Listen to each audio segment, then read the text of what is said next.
I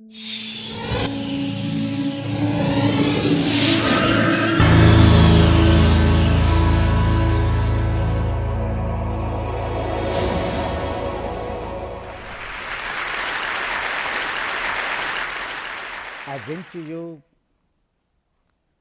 a message from tens of thousands of people in the villages, in the slums, in the hinterland of the country, who have solved problems through their own genius without any outside help.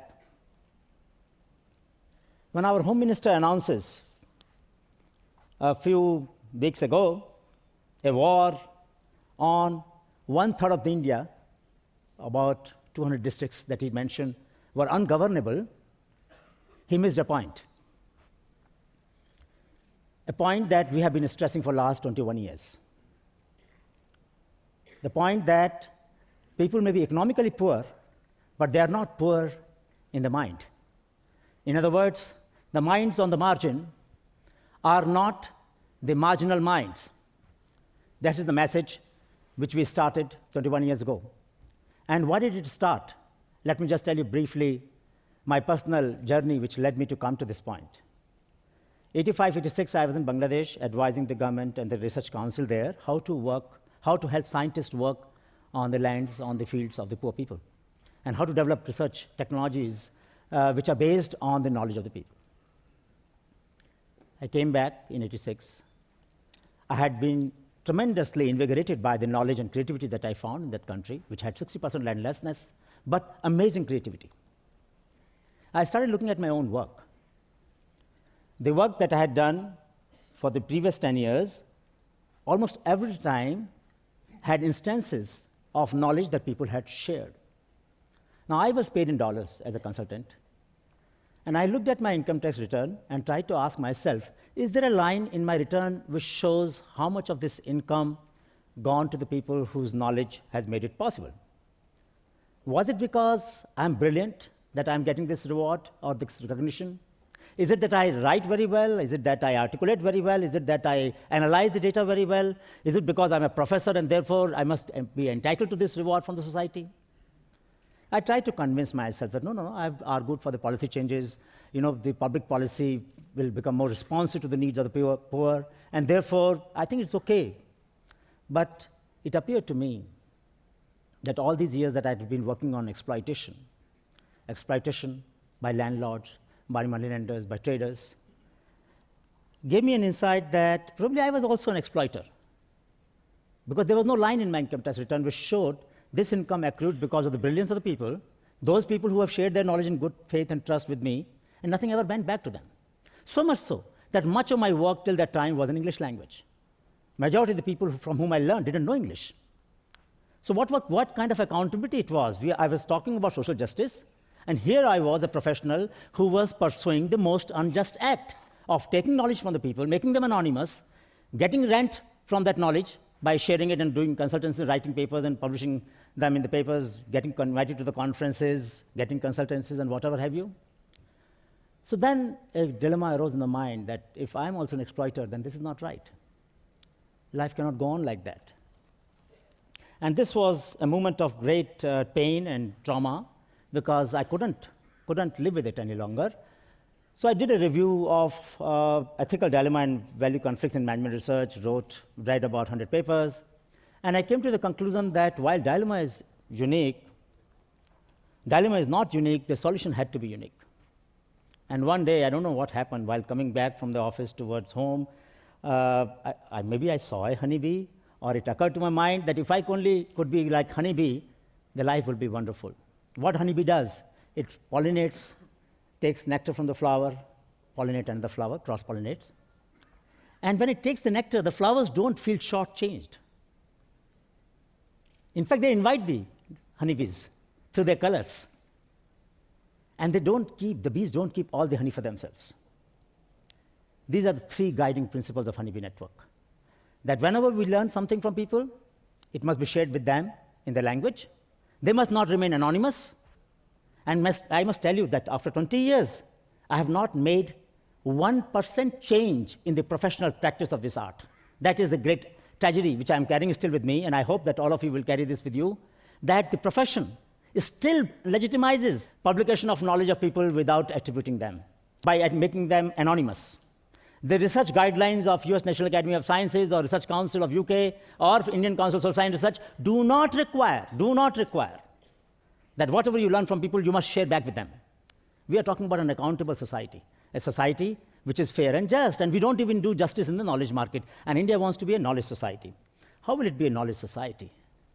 So obviously, you cannot have two principles of justice, one for yourself and one for others. It must be same. You cannot apply, you cannot discriminate, you cannot be in favor of your own values, which are at a distance from the values that you espouse. So fairness to one and to the other is not divisible. Look at this picture. Can you tell me where is it been taken from and what is it meant for? Anybody? I'm a professor. I must quiz you. Anybody? Anybody? Any guess at all? Pardon? But what has it been used for? What has it been used for? Pardon? You know, you're so right. We must give him a hand. Because this man knows how insensitive our government is. Look at this. This is the site of Government of India. It invites tourists to see the shame of our country. I'm so sorry to say that. This is a beautiful picture or is a terrible picture. Depends upon how you look at the life of the people. If this woman has to carry water on her head for miles and miles and miles, you cannot be celebrating that, isn't it? We need to be doing something about it. And let me tell you, with all the science and technology at our command, millions of women still carry water on their head. And we do not ask this question. You must have taken tea in the morning. Think for a minute. The leaves of the tree plucked from the bushes. You know what the action is? The action is the lady picks up the few leaves, put them in the basket on the back side. Just do it 10 times. You will realize the pain in this shoulder. And she does it few thousand times every day. The rice that you ate in the lunch and you will eat today is transplanted by women bending in a very awkward posture, millions of them, every season, in the paddy season, when they transplant paddy, with their feet in the water. And feet in the water will develop fungus infections. And that infection pains because then other insects bite that point. And every year, 99.9% of the paddy is transplanted manually. No machines have been developed. So the silence of scientists, of technologists, of public policy makers, of the change agent, drew our attention that this is not on, this is not on, this is not the way society will work. This is not what our parliament would do. You know, we have a program for employment. 250 million people have to be given jobs for 100 days by this great country for doing what? For breaking stones, digging earth.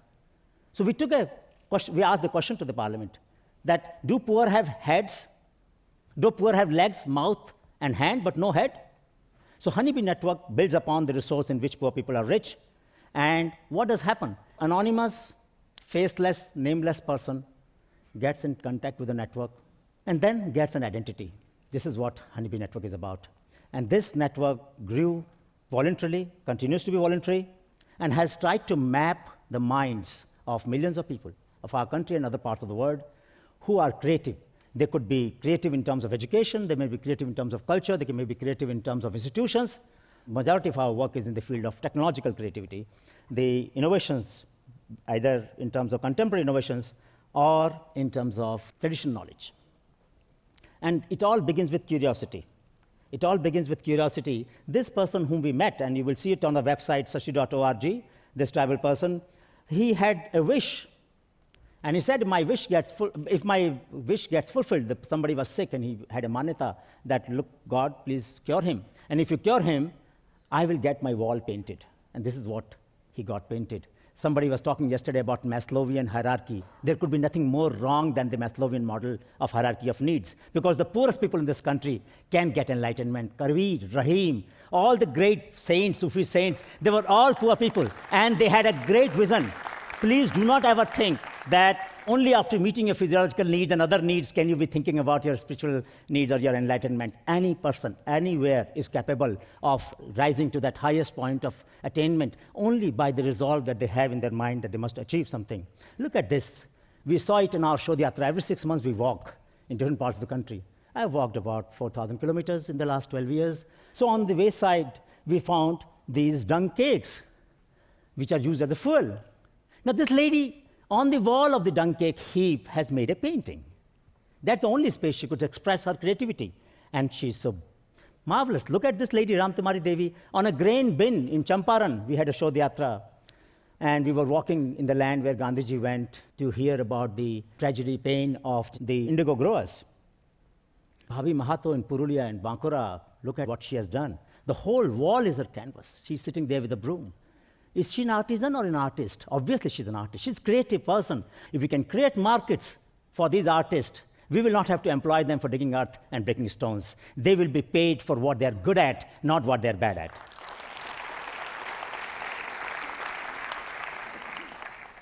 Look at what Rozadin has done. In Motihari, in Champaran, there were a lot of people who sell tea on the shack. And obviously, there's a limited market to tea. As in morning, you had tea as well as coffee. So he thought, why not I convert a pressure cooker into a coffee machine? So this is a coffee machine. Just takes a few hundred rupees. He converts, people bring their own cooker. He attaches a valve and a steam pipe, and now he gives you espresso coffee. Now, this is the real affordable coffee percolator, works on the gas. Look at what Sheikh Jahangir has done. A lot of poor people do not have enough grains to get ground. So this fellow is bringing a floor grinding machine on a two-wheeler. If you have 500 grams, 1 kilogram, he will grind it for you. The floor mill will not grind such a small quantity. Please understand the problem of poor people. They have needs which have to be met efficiently in terms of energy, in terms of cost, in terms of quality. They don't want second standard, second quality outputs. But to be able to give them high quality output, you need to adapt technology to their needs. And that's what Sheikh Jahangir did. But that's not enough what he did. Look at what he did here. If you have clothes and you don't have enough time, you have to wash them, he brought a washing machine to your doorstep mounted on a two-wheeler. So it's a model where a two-wheeler washing machine, he's washing the clothes and drying them at your doorstep. You bring your water, you bring your soap, I wash the clothes for you, charge 50 paisa, 1 rupee for you per lot, and a new business model can emerge. Now what we need is, we need people who will be able to scale them up. Look at this. It looks like a beautiful photograph, but you know what it is? Can anybody guess what it is? Somebody from India would know, of course. It is a tawa. It's a hot plate made of clay. Now, what is the beauty in it? When you have a non-stick pan, it costs about maybe 250 rupees, $5, $6. This is less than $1. And this is non-stick. It is coated with one of these food-grade materials. And the best part is that while you use a costly non-stick pan, you eat the so-called Teflon or Teflon-like material. Because after some time, the surface appears. Where has it gone? It has gone in your stomach. It was not meant for that. You know? But here, in this clay plate, hot plate, it would never go into your stomach. So it is better. It is safer. It is affordable.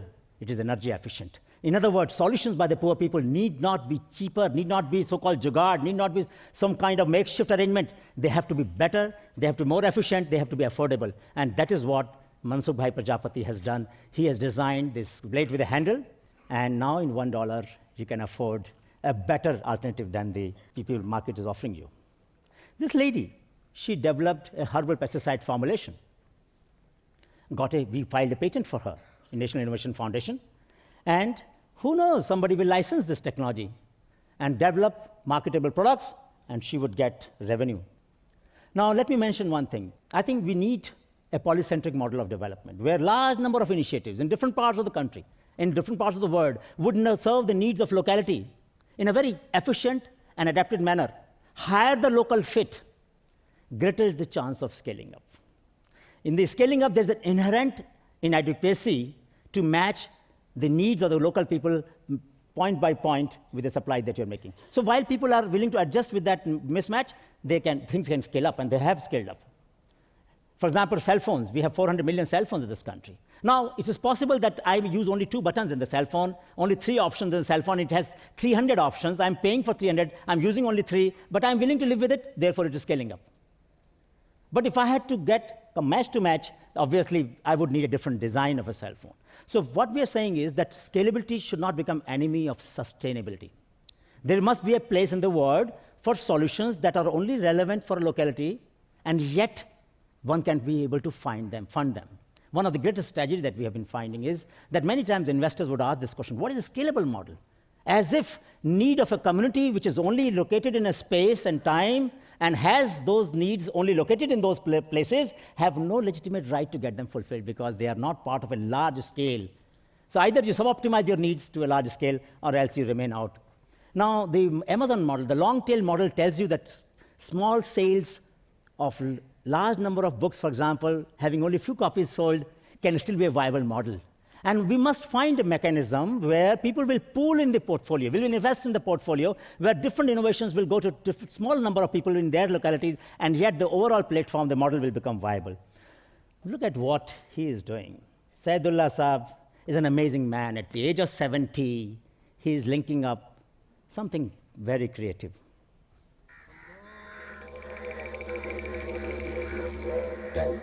नाव का इंतजार मुझे गवारा न था,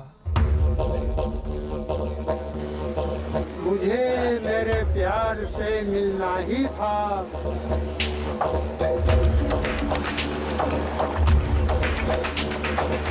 मेरी बेकरारी ने मुझे आविष्कारी बना दिया।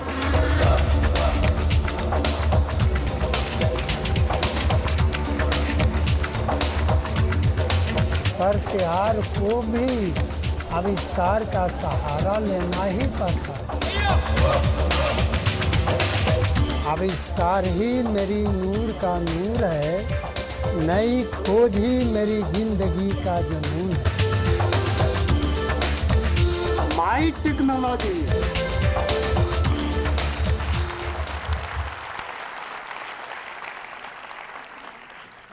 Saidullah Saab is in Motihari again, in Champaran. Wonderful human being, but he still sells at this age honey on a cycle to earn his livelihood, because we haven't been able to convince the water park people, the lake people in various municipal corporations. And we have not been able to convince the fire brigade people in Mumbai, where there was a flood a few years ago, and people have to walk 20 kilometers wading in the water, that, look, you should have this cycle in your fire brigade office, because you can then go to those lanes where your buses will not go, where your transport would not go. So we have not yet cracked that problem of making it available as a rescue device, as a vending device during the floods in the eastern India, when you have to deliver things to people in different hamlets, in different islands where they're marooned. But idea has a merit. Idea has a merit. What has Apachan done? Apachan, unfortunately, is no more, but he has left behind a message, a very powerful message.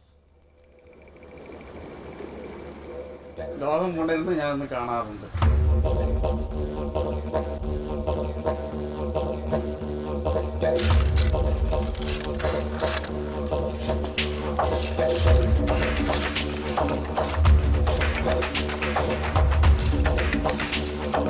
തേങ്ങ എൻ്റെ തലയിൽ വീണപ്പോഴല്ലേ എനിക്ക് ആ ആശയം ഉദിച്ചത്. സാമ്പത്തിക ബുദ്ധിമുട്ടുകൾ കൊണ്ട് എനിക്ക് പഠിക്കാൻ സാധിച്ചില്ല, എങ്കിലും ഞാൻ വിജയത്തിൻ്റെ ചവിട്ടുപടികൾ കയറി. നാട്ടുകാരിപ്പോൾ എന്നെ സ്പൈഡർമാൻ എന്നാണ് വിളിക്കുന്നത്.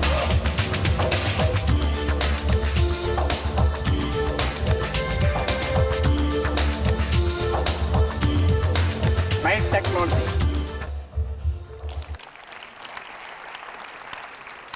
Many of you might not realize and believe that we have sold this product internationally, what I call as G2G model, grassroots to global. And a professor in Massachusetts University in zoology department bought this climber because she wanted to study the insect diversity on the top of the tree canopy. And this device makes it possible for her to take samples from larger number of palms rather than only few, because earlier she had to make a big platform and then climb. Her PhD students will climb on that. So, we are advancing the frontiers of science. Remia Joss has developed, you can go to the YouTube and find India Innovates, and then you will find these videos. Innovation by her when she was in class 10th, a washing machine, exercising machine. Mr. Karai, who is a physically challenged person, 1.5 foot height only, but he has modified a two-wheeler so that he can get autonomy and freedom and flexibility. This innovation is from the slums of Rio. And this person, Mr. Ubirajara, we were talking about, my friends in Brazil, as to how do we scale up this model in China and Brazil. And we have a very vibrant network in China particularly, but also emerging in Brazil and other parts of the world. This stand on the front wheel you will not find in any cycle. India and China have the largest number of cycles. But this innovation emerged in Brazil. The point is, none of us should be parochial. None of us should be so nationalistic to believe that all good ideas will come only from our country. No, we have to have the humility to learn from knowledge-rich, economically poor people wherever they are. And look at this whole range of cycle-based innovations. Cycle as a sprayer. Cycle which generates energy from the shocks on the road. I can't change the condition of the road. I can make cycle run faster. That is what Kanak Das has done. And in South Africa, we had taken our innovators, and many others had gone there to share with their colleagues in South Africa as to how can innovations become a means of liberation from the drudgery that people have. And this is a donkey cart which they modified. There's an axle here of 30-40 kg, was serving no purpose. You remove it, the cart needs one donkey less. This is in China. This girl needed a breathing apparatus. These 3 people in the village sat down and decided to sit. How do we elongate the life of this girl of our village? They were not related to her, but they tried to find out how can we use. They use the pipe of the washing machine, they use a cycle, they put together a breathing apparatus. And this breathing apparatus now saved the life and she's being welcomed. There are a whole range of innovations that we have. A car which runs on the compressed air with 6 paisa per kilometer, Assam, Kanak Gogoi. And you would not find this car in US or Europe, but this is available in India. Now, this lady, she used to do the winding of the yarn for Pochampalli sari. In one day, 18,000 times she had to do this winding. It generated 2 saris. This is what his son has done after 7 years of struggle. She said, change your profession. He said, I can't. This is the only thing I know, but I will invent a machine which will solve your problem. And this is what he did, ASU machine in Andhra Pradesh. So this is what Sashti is saying. Give me a place to stand, and I will move the word. I would just tell you that we are also doing competition among children for creativity, a whole range of things. We have sold things all over the world, from Ethiopia to Turkey to US to wherever. Products have gone to the market, a few. These are the people whose knowledge made this herbal-weight cream for eczema possible. And here, a company which licensed this herbal pesticide put the photograph of the innovator on the packing so that every time a user uses it, it asks the user, you can also be an innovator. If you have an idea, send it back to us. So creativity counts, knowledge matters, innovations transform, incentives inspire. And incentives not just material, but also non-material incentives. Thank you.